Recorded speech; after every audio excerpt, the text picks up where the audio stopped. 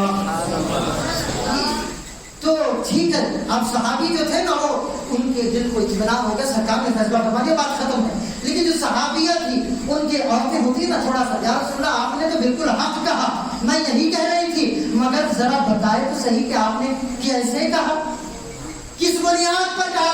تو اے لوگوں, اے سنیو, اے عشاقان اہل بیت اور آل محمد اور آل رسول پر اپنی جان قربان کرنے والوں سنو.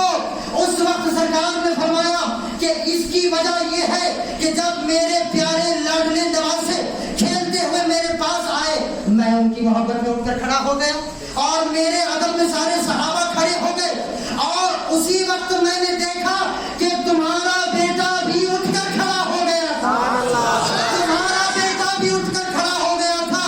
تو اے لوگوں سنو, آل محمد کا ادب وہی کر سکتا ہے جس کی رگوں میں حلالی کھول ہوتا ہے.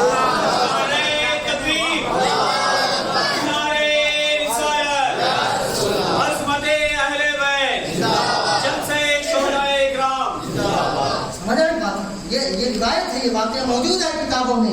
تو آج جو ہے نا اپنے آپ کو آل رسول سے کمپیئر کرنے کی کوشش نہ کریں, سمجھ رہے بات کو.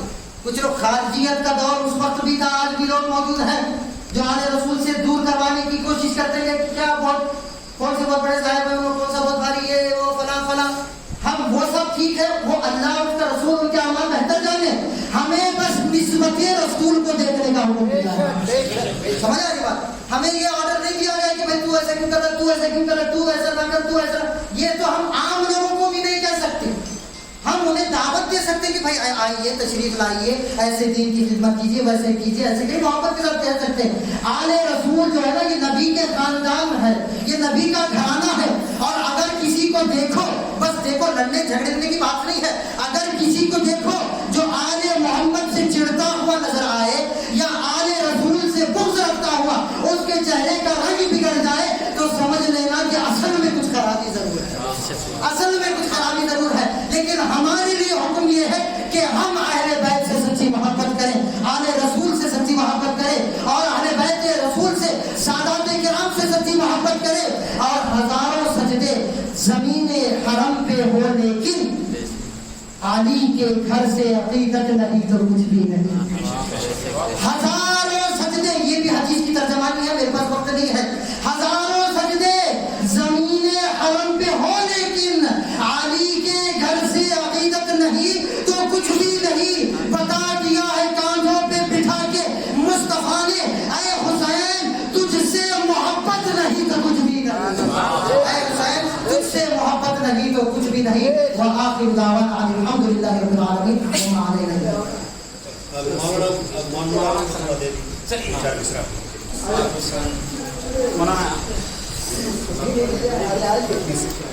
سلام کرنے دو, سلام کا موقع دو.